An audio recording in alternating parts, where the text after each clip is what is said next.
Now we have a good source of water here, which is a creek here in the wilderness. Now, as a general rule, a creek or running water is generally okay to drink, especially in the wilderness.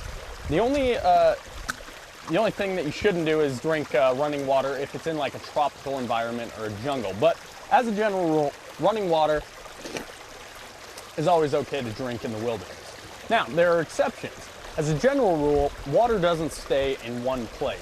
For example, we have this creek right here. Water's not going to stay right along this creek bed. It's going to absorb into the land outwards. Now, if you are in a situation where you find a stagnant pond or a lake, you're going to want to make sure that that water's purified. Now, you don't have water tablets, you don't have a homemade purifier.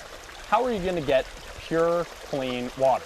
What you're going to do is you're going to take your shovel, which I have in my survival kit. You're going to go inland, usually about 10 to 15 feet. But since we're at a creek bed, I'm going to show you right here at the edge of the creek bed how we're going to do this. What you're going to do is you're going to dig down into the ground until you get to a good source of water. Now, the further you dig down, the more water you're going to get. Wait until you have about 6 inches of water before you actually test it to see if it's okay to drink, okay? Because otherwise it's going to be a little too murky, a little too muddy.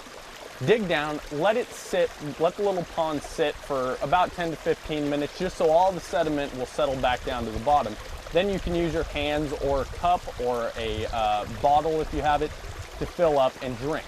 Now, almost always you're not going to get the cleanest looking water, but I assure you it is all purified through the ground. It's perfectly okay to drink. Even if you're at the ocean, if you go far enough inland, you can dig down to where that ocean water is seeped in, and it is completely fresh water, completely absolute of salt and chlorine and sodium. So that's the basic way to purify water using the ground.